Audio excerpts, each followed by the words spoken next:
When people think of America, they imagine safe neighborhoods, open roads, and relationships where conflicts are resolved through conversation.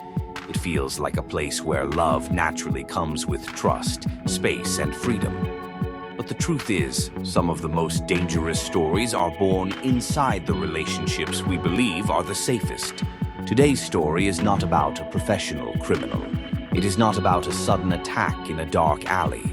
This is the story of two ordinary people, Sarah Beckstrom and Andrew Wolfe, whose relationship looked completely normal from the outside, while something far more dangerous was quietly growing beneath the surface.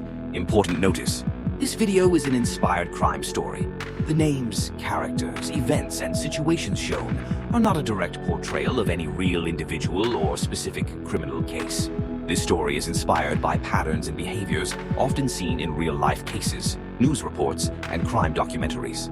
The purpose is not to accuse, but to encourage awareness and reflection on human behavior and psychology. Before we begin, if you're interested in real crime stories, psychological analysis, and cases that expose the darker side of society, consider subscribing to the Global Casebook.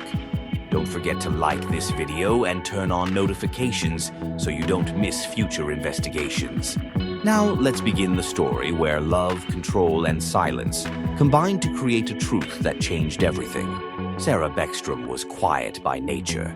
She didn't speak much, but when she did, her words were thoughtful. She valued her independence, her time, her choices, and her personal boundaries. Andrew Wolfe was the opposite. He was confident, outspoken, and often felt the need to be in control of every situation. At first, this difference brought them closer. Their meeting was ordinary. No dramatic moment, no cinematic coincidence. Just conversation that slowly turned into connection. In the early months, there were late-night talks, small disagreements, and quick apologies. Everything felt normal. Sarah felt understood. Andrew felt secure in a relationship he believed he could protect. Over time, Andrew's questions became more frequent. He wanted to know who Sarah was meeting, who she was talking to, and why she sometimes took longer to reply. At first, Sarah saw this as concern. She told herself it was just seriousness.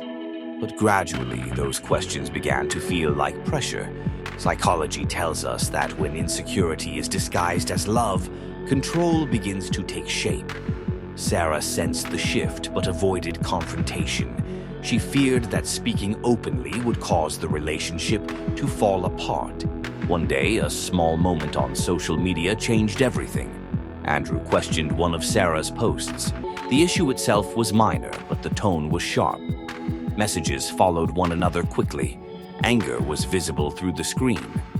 For the first time, Sarah clearly asked for space. It was a simple request, but for Andrew, it felt like rejection. To him, it wasn't just distance. It felt like loss. And fear of loss can drive people toward decisions they don't fully understand. That night, they decided to meet. The goal was to talk, to clear things up, maybe for the last time. The place wasn't isolated, but the conversation was private. At first, voices were calm. Then accusations surfaced. Old arguments resurfaced. Andrew felt like everything was slipping away. Sarah felt trapped. To the outside world, it was just an argument. Inside that room, emotions were spiraling out of control. What happened next is known only in fragments. But one thing is certain: a boundary was crossed that night. The next morning looked ordinary. Same streets, same homes, same routines. But Sarah's life was no longer the same. Authorities were notified. An investigation began. Questions were asked. Statements were taken. With every account, the story shifted slightly. Andrew said he never intended to harm anyone. He described the anger as momentary. Friends of Sarah shared that she had been uncomfortable for some time, though she never spoke openly about it. That silence became one of the most important pieces of this story. This case was not just about the law. It was about the human mind, about control, insecurity, and suppressed anger. In court, facts were presented and expert opinions were heard, but emotions cannot easily be translated into evidence. A decision was made. The legal process followed its course, yet many questions remained unanswered. Some stories do not end in courtrooms, they live on in people's minds. Andrew's life was permanently altered. Sarah's story became a warning, and those who knew them were left asking the same question: could this have been prevented? That night is now in the past. Time has moved forward. Life continues. But the impact of this story remains. This was not just a relationship tragedy, it was a warning. A warning to those who mistake control for love, to those who treat silence as maturity, and to those who believe anger will simply fade on its own. Once again, it's important to clarify, this is an inspired crime story. It does not represent any specific real person or criminal case. Its purpose is to highlight warning signs that, when ignored, can lead to irreversible consequences.